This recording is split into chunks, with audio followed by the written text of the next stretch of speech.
नमस्कार दोस्तों आपका हमारे YouTube चैनल जीके ज्ञान फॉर यू में हार्दिक स्वागत है। दोस्तों आज हम भारतीय संविधान की अनुसूचियों से रिलेटेड कुछ क्वेश्चनों को पढ़ने जा रहे हैं दोस्तों, जो कि एग्ज़ाम में हर बार पूछे जाते हैं। तो आइए स्टार्ट करते हैं पहले क्वेश्चन की ओर। क्वेश्चन, संविधान की द्वितीय अनुसूची का संबंध किससे है?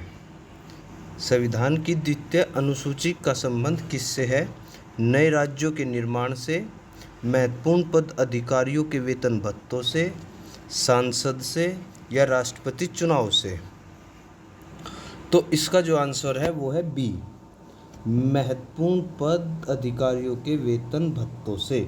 महत्वपूर्ण पद जो हाई लेवल पद के अधिकारी हो उनके वेतन और भत्तों से संबंध है। चलिए दोस्तों, कौन सी अनुसूची में 22 भाषाओं को मान्यता दी गई है? 7वीं में, 6ठी में, 8वीं में या पहली में?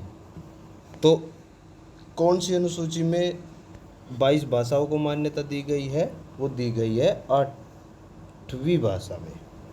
8वीं भाषा में दोस्तों, ये सब गलत है, 8वीं भाषा में दी गई है। दल बदल के आधार पर निर्वाचित सदस्यों की योग्यता संबंधी विवरण किस अनुसूची में है? दल बदल के आधार पर निर्वाचित सदस्यों की योग्यता संबंधी विवरण किस अनुसूची में है? दूसरी अनुसूची में, तीसरी अनुसूची में, 9वीं अनुसूची में या 10वीं अनुसूची में?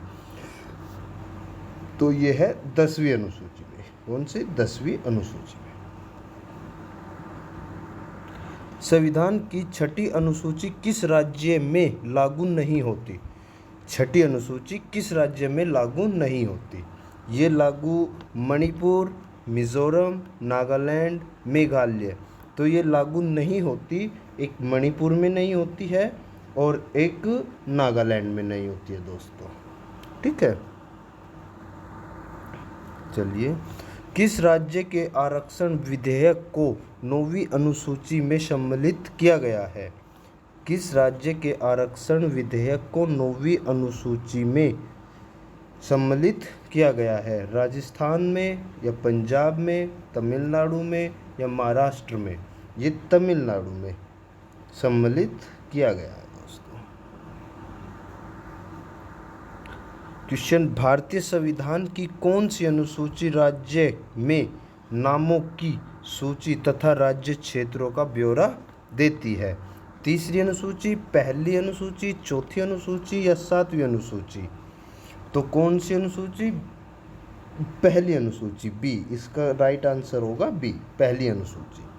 ठीक है दोस्तों, चलिए, भारतीय संविधान में 9वीं अनुसूची परिवर्तित हुई द्वितीय संशोधन द्वारा, तृतीय संशोधन द्वारा, चतुर्थ संशोधन द्वारा या प्रथम संशोधन द्वारा? तो इसका करेक्ट आंसर होगा प्रथम संशोधन द्वारा। 9वीं अनुसूची परिवर्तित हुई थी प्रथम संशोधन द्वारा।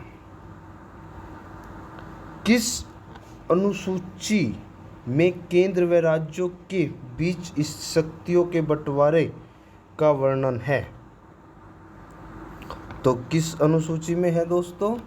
ये द्वितीय अनुसूची, चौथी अनुसूची, 7वीं अनुसूची या 8वीं अनुसूची में? तो इसका करेक्ट आंसर होगा 7वीं अनुसूची में। कौन सी? 7वीं अनुसूची में। समवर्ती सूची किस राज्य से संबंधित नहीं है? समवर्ती सूची किस राज्य से संबंधित नहीं है? अरुणाचल प्रदेश से, त्रिपुरा से, बिहार से या जम्मू कश्मीर से? तो ये जम्मू कश्मीर से संबंधित नहीं है समवर्ती सूची। संविधान लागू होने के समय समवर्ती सूची में कितने विषय थे? तो कितने विषय थे दोस्तों? संविधान लागू होने के समय समवर्ती सूची में कितने विषय थे? 49 विषय, 47 विषय, 51 विषय या 54 विषय? तो ये थे 47 दोस्तों। इसका करेक्ट आंसर जो होगा वो होगा 47 विषय। चलिए नेक्स्ट क्वेश्चन की ओर। मूलतः राज्य सूची में कितने विषय हैं? राज्य सूची में कितने विषय हैं? 66 विषय, 67 विषय या 69 विषय या 71 विषय? तो इसमें होगा 66 विषय, 66 सब्जेक्ट, इसका जो करेक्ट आंसर है। संविधान की किस अनुसूची में प्रत्येक राज्य तथा संघ राज्य क्षेत्रों के लिए राज्यसभा में स्थानों के आवंटन की सूची है? तो वो होगी प्रथम अनुसूची, द्वितीय अनुसूची, तृतीय अनुसूची या चतुर्थ अनुसूची? तो इसका जो करेक्ट आंसर होगा वो होगा चतुर्थ अनुसूची, चतुर्थ अनुसूची। भारत के संविधान की 6ठी अनुसूची का प्रमुख उपबंध निम्नलिखित में से किससे संबंधित है? प्रमुख उपबंध निम्नलिखित में से किससे संबंधित है? सरकारी नौकरियों के आरक्षण से, जनजातीय भूमि का आरक्षण, उत्तर पूर्व भारत में जनजातीय क्षेत्रों के प्रशासन में स्वायत्तता, या शैक्षणिक संस्थानों में आरक्षण? तो इसका जो करेक्ट आंसर होगा वो होगा दोस्तों सी, उत्तर पूर्व भारत में जनजातीय क्षेत्रों के प्रशासन में स्वायत्तता। ठीक है दोस्तों। चलिए, भारतीय संविधान में 22 भाषाओं को राज्य भाषा का दर्जा प्रदान किया गया है। इन राज्य भाषाओं का उल्लेख किस अनुसूची में है? 7वीं अनुसूची में, 8वीं अनुसूची में, 9वीं अनुसूची में या 10वीं अनुसूची में? तो जो इसका करेक्ट आंसर होगा वो होगा 8वीं अनुसूची में। कौन सी? 8वीं अनुसूची में।